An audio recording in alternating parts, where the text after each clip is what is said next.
Get ready for 5 exercises guys need to avoid. Exercise is the new black.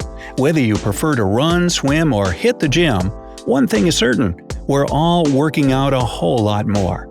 The US alone has seen an increase of 5,500 gyms since 2012. Exercise is an active, healthy way to use up energy and get fit. So there shouldn't be any downsides, right? Well, unfortunately, there are many ways you could be exercising incorrectly and permanently damaging your body in the process. Just as a jogger running on concrete can injure their legs, men can hurt themselves by exercising in ways you probably thought were safe. Here at Brightside, we've collected a list of 5 most useless or dangerous exercises you should avoid. So, before we get started, be sure to hit subscribe and exercise your brain as well by watching informative videos like this one on the bright side of life. Exercise number 1. We all want to get the perfect six-pack. The core of our body is important for a variety of reasons. A strong core protects our vital organs, strengthens our internal muscles, and looks great. Now, unfortunately, the gym market has been flooded with cheap core-strengthening ab machines. These machines usually have a chair and a selection of weights that you can change. The general idea is to push your upper body forward and pull the weights, which should put most of the strain on your core. The reality is quite the opposite.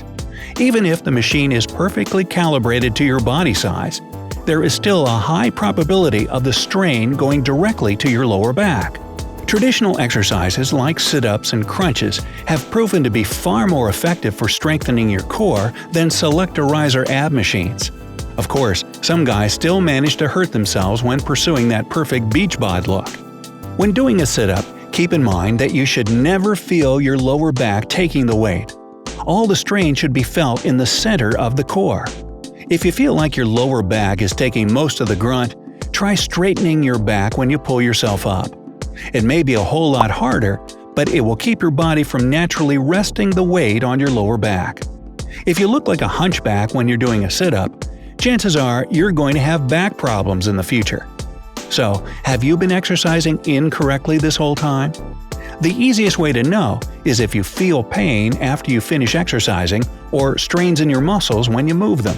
Don't forget that even though exercising is a surefire way to stay healthy, you might be doing more harm than good to your body. Take note of whether you feel an unnatural ache in your shoulders or arms after your workout. The main goal of a workout is to move and stretch the muscles we don't use during our everyday lives. And this is usually accompanied by some discomfort, which generally means that your muscles are becoming stronger.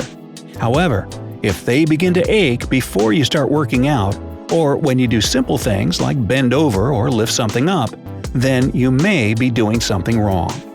Another important thing to understand is that a particular exercise needs to be followed to the T. This means that if you're doing it even the slightest bit wrong, the entire ordeal may be in vain. Keep an eye out for instruction manuals at the gym, as they usually show step-by-step instructions for how to use the equipment and position your body correctly.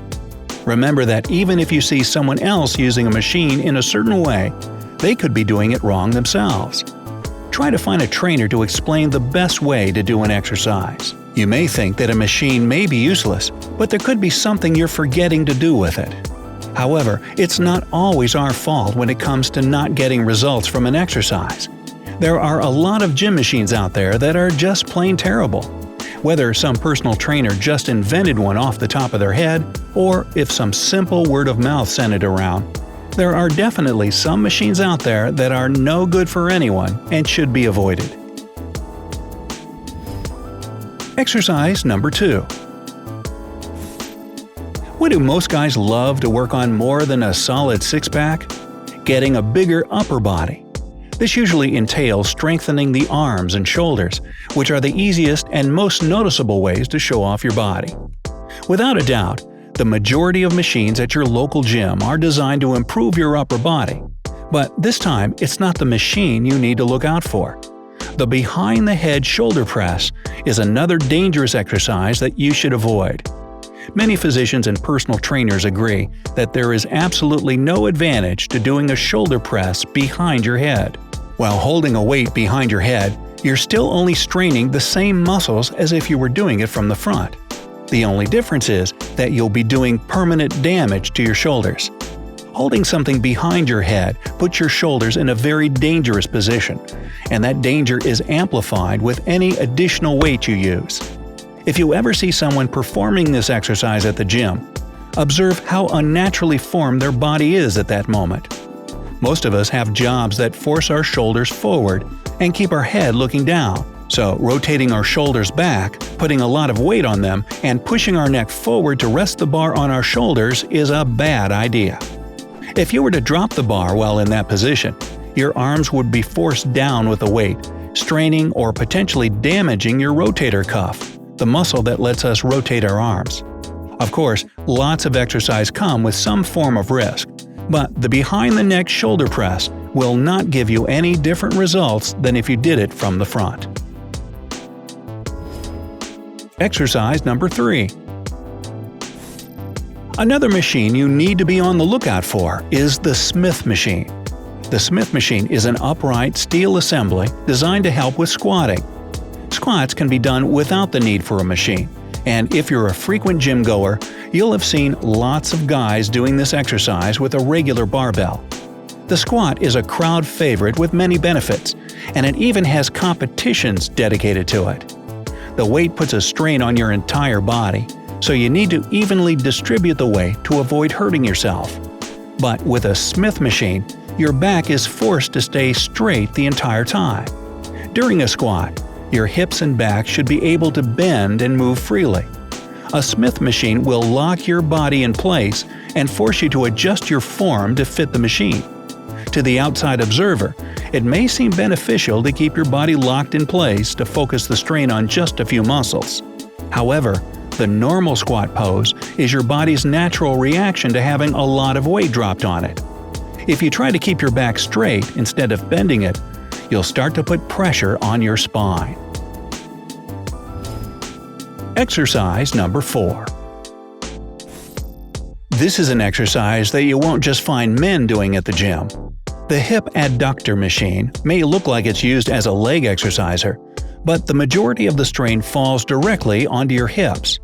These machines are often sold out in retail stores in many states across the U.S. The machine is sold as an easy, stress-free tool to improve your lower body. But in most cases, even the salesmen themselves couldn't give you a clear picture of what these machines actually do. Overall, there is no natural movement or task that should require you to load your hips with weight in this style. Gym machines should be designed to make it easier for us to do real things in our everyday lives, like carrying something heavy or rearranging furniture. However, the hip adductor machine doesn't prepare you for any task that you may come across outside the gym. In addition, even though you can work the muscles and increase the weight over time, the results may be more painful than beneficial. This machine is notorious for causing serious lower back damage. The lower back should be avoided no matter what exercise you do, but this machine puts it directly in the line of fire. By splitting your legs and pushing a weight, your lower back is forced to position itself unnaturally. And when the action is repeated again and again, the back starts to tear and ache. Keep in mind that your lower back is a stabilizer, designed only to help you stand, walk, and run. The majority of gym-related doctor visits in the U.S. stem from damaging this part of the body. So make sure you never feel it taking the load, no matter what exercise you're doing. Exercise number 5. Another dangerous gym machine is the seated torso rotator. Just by the look of it, you can tell that this is another example of throwing your body into an unnatural position. The idea is that by tossing your lower body from side to side, you're exercising your obliques. However, physicians have found that the machine is actually twisting and straining your spine. The irony of this is that the more you use this machine and stretch your obliques, the further you'll twist and damage your spine. The machine was sold as a simple seated exercise that anyone can do to strengthen their obliques. But as we know, there's no such thing as a strain-free workout. If you want to work your sides more, simple side planks are far more effective and they don't put any strain on your spine. So, do you know of any other exercises that we should stay away from? For me, push-ups is at the top of the list, but hey, I'm a wuss. Let us know in the comment section below, and be sure to stay on the bright side of life.